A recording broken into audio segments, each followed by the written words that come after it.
Hello, good morning everybody. Once again I am Ashutosh with the new topic. आज हम लोग optical instruments देखेंगे, ठीक है। तो ऑप्टिकल इंस्ट्रूमेंट में सबसे पहला जो इंस्ट्रूमेंट है वो मेरा ह्यूमन आई का है, ठीक है। ह्यूमन आई, आँख। आप जान रहे हैं कि ये सबसे इम्पोर्टेंट ऑप्टिकल इंस्ट्रूमेंट है, क्योंकि इसी इंस्ट्रूमेंट से हम लोगों की पूरी दुनिया रंगीन है, ठीक है। अगर आँख नहीं हो तो हम लोग कुछ भी देख ही नहीं पाएंगे। तो देखेंगे आज कि आई का फंक्शन कैसे होता है, कैसे हम लोग देख पाते हैं। तो देखिए, आँख का जो स्ट्रक्चर है, तो जो पूरा वाइटिश जो रीजन होता है, ठीक है, उस वाइटिश रीजन का नाम हम लोग देते हैं कॉर्निया। और उस रीजन में, वाइट वाले रीजन के बीच बीच में एक ब्लैकिश रीजन है। इस ब्लैकिश रीजन का नाम हम लोग देते हैं आइरिस, ठीक है। तो ये ब्लैक हो या किसी किसी का आँख भूरा होता है तो ब्राउनिश भी कह सकते हैं। तो ब्लैकिश रीजन और जो ब्राउनिश रीजन है, that region is called iris. और इस आइरिस के बीच में एक स्मॉल ओपनिंग होता है। इस ओपनिंग का नाम हम लोग देते हैं पुपिल, ठीक है। ये मेरा पुपिल है, उसके पीछे मेरा जो ब्लैकिश या वाइटिश रीजन है वो आइरिस है, और टोटल जो वाइटिश रीजन है दैट इज कॉल्ड कॉर्निया। अब इसके पीछे मेरा आई का लेंस होता है, आई लेंस। ये आई लेंस है, ठीक है, जो कन्वेक्स होता है नेचर में। It is convex in nature, और इसके बारे में और आगे बात करेंगे। ये आई लेंस हो गया। ऊपर एक सिलियरी मसल्स होता है, दोनों तरफ से आई लेंस को पकड़े रहता है। ये आई लेंस हो गया, सॉरी सिलियरी मसल्स हो गया। और इसके पीछे वाले रीजन में जो ये टोटल मेरा आई बॉल कहलाएगा। और आई बॉल के लोअर पोर्शन, पीछे वाले पोर्शन में आपका रेटिना है, जहाँ पे हम किसी भी ऑब्जेक्ट का इमेज देखते हैं, ठीक है। तो ये टोटल आई बॉल कहलाया, सिलियरी मसल्स, आई लेंस और रेटिना, आप सब चीज़ इसका इंटरनल स्ट्रक्चर देख लीजिए।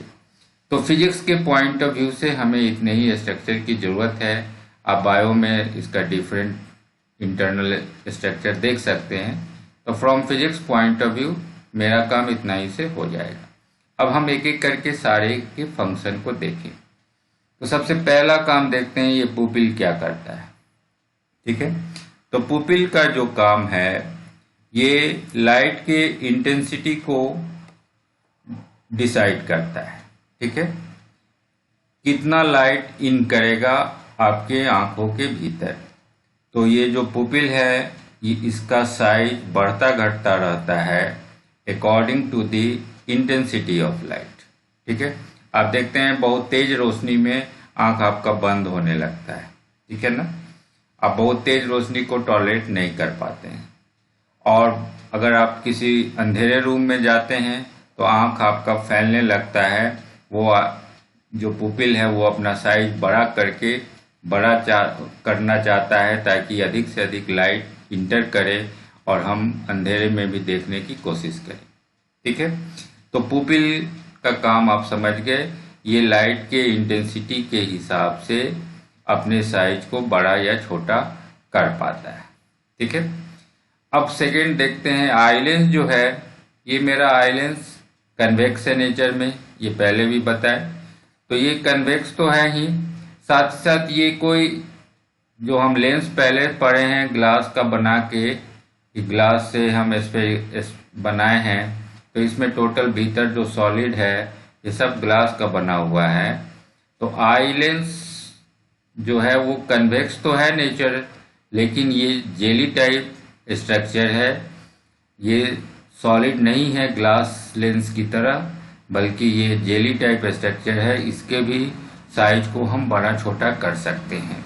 ये जो आई लेंस है, अगर हम इसको दोनों तरफ से पकड़ के खींच दें तो ये थोड़ा पतला हो जाएगा, और अगर ऊपर से और नीचे से दबा दें तो ये लेंस मोटा हो जाएगा, ठीक है। तो सिलियरी मसल्स का काम यही है, ये हम अभी सीखेंगे। तो अभी सीखे कि आई लेंस कन्वेक्स तो है, लेकिन ये सॉलिड नहीं है, बल्कि एक जेली टाइप स्ट्रक्चर है, क्रिस्टलाइन स्ट्रक्चर है। ओके, अब देखिए पावर ऑफ एकोमोडेशन क्या है। तो पावर ऑफ एकोमोडेशन समझने के लिए अब आप देखिए, अब मान लेते हैं आपका जो आई है, इस आई को दोनों काम करना है, नज़दीक का कोई चीज़ भी देखना है और दूर का भी कोई चीज़ को देखना है, दोनों काम एक साथ करना है। इसको नज़दीक भी पढ़ना है, जैसे मान लीजिए हम रीडिंग कर रहे हैं तो हम बुक को नज़दीक रखेंगे, और हमें दूर का कोई सीन देखना है, तो दोनों काम करना है। तो ये कैसे संभव है? तो आप देखते हैं कि जो पावरफुल कैमरा रहता है तो उसमें कैमरामैन पावरफुल, अगर आप कैमरा लेते हैं और कोई दूर का सीन आपको लेना है तो आप कैमरामैन को देखते हैं वो बहुत देर तक फोकस करता रहता है, बीच में उसको घुमाता रहता है लेंस को और फोकस करता है, और फोकस होने के बाद तब जाके वो क्लिक करता है। तो वही हाल हमारे आँख में भी है। हमारे आँख का फिर कैमरामैन कौन है? इसको नज़दीक भी देखना है, दूर भी देखना है, तो हम कैसे इसके फोकल लेंथ को चेंज करें? तो इसको चेंज किया जा सकता है। कैसे किया जाएगा? एक तो कारण ये है, दूसरा कारण ये है कि आपका जो इमेज बनना है वो रेटिना पे बनना है, और ऑब्जेक्ट आप कहीं भी रख सकते हैं।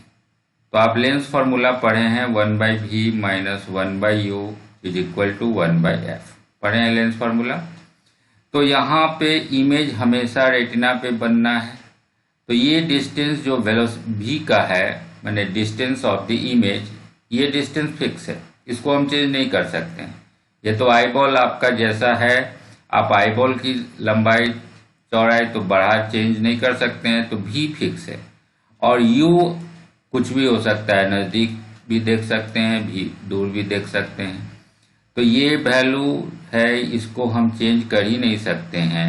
तो अलग अलग u के लिए f को ही बदलना पड़ेगा, ठीक है, ताकि मेरा इमेज बन सके रेटिना पे। तो अगर u चेंज होता है तो हमको f भी चेंज करना पड़ेगा, क्योंकि दिस इज फिक्स्ड, ठीक है। तो हम इसको ऐसे लिख सकते हैं कि 1/v जो है that is 1/f plus 1/u। तो इधर एक कांस्टेंट वैल्यू है और एक बदल रहा है, तो एक बदल रहा है तो दूसरे को भी बदलना होगा, ताकि इन दोनों का सम हमेशा फिक्स रहे। ओके, तो हमें फोकल लेंथ चेंज करना पड़ेगा, ठीक है। तो किसी भी आई लेंस का जो कैपेसिटी है अपने फोकल लेंथ को चेंज करने की, ठीक है, the capacity of the eye lens to increase or decrease its focal length with the help of ciliary muscles। ciliary muscles की सहायता से, यही ciliary muscles focal length को चेंज करने का काम करता है। इसका नाम हम लोग देंगे पावर ऑफ एकोमोडेशन, ठीक है, पावर ऑफ एकोमोडेशन। तो हम फोकल लेंथ चेंज कैसे करेंगे? तो देखिए, फोकल लेंथ चेंज करने के लिए क्या करना है कि मान लेते हैं आई लेंस है, तो ऊपर सिलियरी मसल्स है। अगर सिलियरी मसल्स इस आई लेंस को दबा दे, कंप्रेस कर दे, सिलियरी मसल्स स्ट्रेच्ड हो जाए, तो आई लेंस दब जाएगा तो मोटा हो जाएगा। तो जब मोटा हो जाएगा तो इसका फोकल लेंथ कम हो जाएगा, ठीक है। फोकल लेंथ कैसे कम होगा? तो आप जिस स्फेयर से कट के ये लेंस बनाए हैं उस लेंस को देखिए, मोटा लेंस का अगर आप लेंस मोटा हो जाए तो फोकल लेंथ कम जाएगा। अब इसका सेंटर यहाँ आया तो यहाँ से यहाँ तक का जो डिस्टेंस है ये रेडियस ऑफ कर्वेचर हो गया और इसका हाफ फोकल लेंथ हो जाएगा। और अगर हम सिलियरी मसल्स को छोड़ दें, रिलैक्स कर दें, तो ये लेंस अगर पतला है तो पतला लेंस है तो इसका जो स्फेयर बनाएंगे आप, ये बड़े शेप का बनेगा, तो फोकल लेंथ आपका बड़ा हो जाएगा, ठीक है।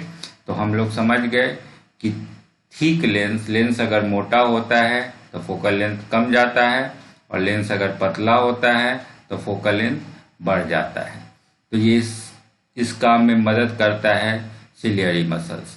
सिलियरी मसल्स ही लेंस को, आई लेंस को दबा के स्ट्रेच करके उसको मोटा बना देता है और फिर रिलैक्स करके उसको पतला बना देता है। तो इसीलिए सिलियरी मसल्स की इसमें ज़रूरत पड़ती है, जो फोकल लेंथ को बार बार चेंज करता है।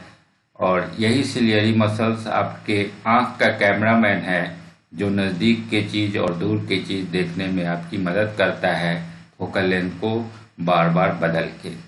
ओके, तो this capacity is called power of accommodation. ठीक है, तो अब हम देखते हैं कि नज़दीक का चीज़ देखना और दूर का चीज़ देखने में क्या करना पड़ता है। ठीक है, आँख को। तो देखिए, मान लेते हैं ये आई लेंस है, आई लेंस है, कन्वेक्शन बना लिए और इस तरह से आँख पूरा अपना बना लिए। तो अब नज़दीक का कोई चीज़ आप लीजिए, मान लीजिए इसके नज़दीक कोई पॉइंट हम लेते हैं वो। तो नज़दीक अगर कोई ऑब्जेक्ट है तो यहाँ से जो रे निकलेगा, इस रे को आपको मोड़ के पहुँचाना है रेटिना पे, तभी जाके इमेज बनेगा। तो इसको मोड़ने में आपको ज़्यादा मोड़ने की ज़रूरत है। ठीक है, नज़दीक के चीज़ को ज़्यादा आपको एंगल से मोड़ने की ज़रूरत है। इसका मतलब कि इस लेंस का पावर ज़्यादा होना चाहिए। आप पावर ऑफ ए लेंस पढ़े हैं कि ओरिजिनल दिशा को हम जितने एंगल से डेविएट करते हैं, वहीं पे पावर टर्म आता है कि हम ज़्यादा एंगल से डेविएट करेंगे तो पावर ज़्यादा होगा। तो नज़दीक का चीज़ देखने के लिए आँख का जो लेंस है उसका पावर ज़्यादा होना चाहिए। ठीक है, पावर ज़्यादा होगा तो आप पढ़े हैं पावर जो होता है वो 1/f होता है। तो फोकल लेंथ कम होना चाहिए, तो फोकल लेंथ कम जाना चाहिए, लेस होना चाहिए। फोकल लेंथ कम कब होगा? जब आई लेंस आपका मोटा हो जाए, थिक हो जाए। अभी आप देखें हैं कि थिक लेंस का फोकल लेंथ कम हो जाएगा और थिन लेंस रहेगा तो फोकल लेंथ ज़्यादा हो जाएगा। तो आई लेंस थिक होना चाहिए। और आई लेंस थिक कब होगा? जब सिलियरी मसल्स उसको दबा के मोटा कर चुका है, तो सिलियरी मसल्स आपका स्ट्रेच्ड होना चाहिए। ठीक है, तो नज़दीक का चीज़ आपको देखना है तो इन चारों पॉइंट को हम याद रखेंगे कि नज़दीक का चीज़ देखने के लिए आँख का पावर ज़्यादा हो, फोकल लेंथ कम हो जाए। फोकल लेंथ कम होगा जब आई लेंस मोटा हो जाए, और आई लेंस मोटा होगा जब सिलियरी मसल्स स्ट्रेच्ड हो जाए। ठीक है, आप यही देखते हैं कि अगर आप बहुत नज़दीक चीज़ देखते हैं तो सिलियरी मसल्स हमेशा स्ट्रेच्ड रहता है, और इसीलिए आँख में आपको दर्द भी होने लगता है अगर आप बहुत नज़दीक रख के किसी चीज़ को देखते रहते हैं तो। ओके, आगे हम उसके पॉइंट को भी समझेंगे, नियर पॉइंट और फार पॉइंट। तो ये हो गया नज़दीक के चीज़ों को देखने के लिए। अब हम सेम काम करें कि दूर का चीज़ देखें, तो दूर का चीज़ देखने के लिए क्या करना होगा? तो यहाँ पे हमने आपको फिगर भी बना के दिखाया है कि लेंस अगर आप मोटा बनाते हैं तो इसका फोकल लेंथ कैसे छोटा हो जाता है, और लेंस अगर पतला बनाते हैं, थिन लेंस लेते हैं, तो इसका फोकल लेंथ बड़ा हो जाता है। क्योंकि थिन लेंस लेंगे तो स्फेयर बड़ा बनेगा, थिक लेंस लेंगे तो स्फेयर छोटा बनेगा। तो छोटा स्फेयर तो रेडियस ऑफ कर्वेचर भी छोटा, और फोकल लेंथ उसका हाफ होता है, तो फोकल लेंथ भी छोटा हो जाएगा। ठीक है, तो दूर का चीज़ देखने के लिए आपको क्या करना होगा? देखिए, अब दूर का चीज़ देखने के लिए देखिए कंसेप्ट क्या है। तो हम दूर का चीज़ देखने के लिए क्या करते हैं? तो दूर से जो रे आता है वो रे पैरेलल आता है। बहुत दूर है ऑब्जेक्ट तो रे पैरेलल आएगा। तो पैरेलल रे जो आ रहा है तो इसको हमें कम मोड़ने की ज़रूरत है। इसको थोड़ा ही मोड़ेंगे तो वो रेटिना पे पहुंच जाएगा। ठीक है, ये रेटिना पे आ जाएगा, थोड़े से एंगल से मोड़ने से ही आ जाएगा। अब देखे थे नज़दीक का था तो बहुत मोड़ना पड़ रहा था, और दूर का चीज़ देखना है तो रे चूँकि पैरेलल आ रहा है तो पैरेलल के कारण आपको कम मोड़ने की ज़रूरत है। ठीक है, तो कम मोड़ना है तो पावर है सो कम हो जाना चाहिए। तो पावर कम होगा कब होगा कम? तो पावर कम होगा जब फोकल लेंथ ज़्यादा हो जाए, और फोकल लेंथ ज़्यादा कब होगा? जब लेंस आपका पतला हो जाए, और पतला कब होगा? जब सिलियरी मसल्स रिलैक्स्ड हो जाए। ठीक है, सिलियरी मसल्स रिलैक्स्ड हो, उसको कंप्रेस नहीं करे, तब आई लेंस आपका पतला रहेगा। तो इसीलिए आप देखते हैं कि जब दूर का चीज़ आपको देखना रहता है, बहुत दूर आप किसी नेचुरल सीन को देखते हैं, तो उस समय आँख आपका बिल्कुल रिलैक्स रहता है, बिल्कुल फ्री रहता है, थकता नहीं है। ठीक है, तो यहीं पे हम दो पॉइंट्स को डिफाइन करेंगे, नियर पॉइंट और फार पॉइंट।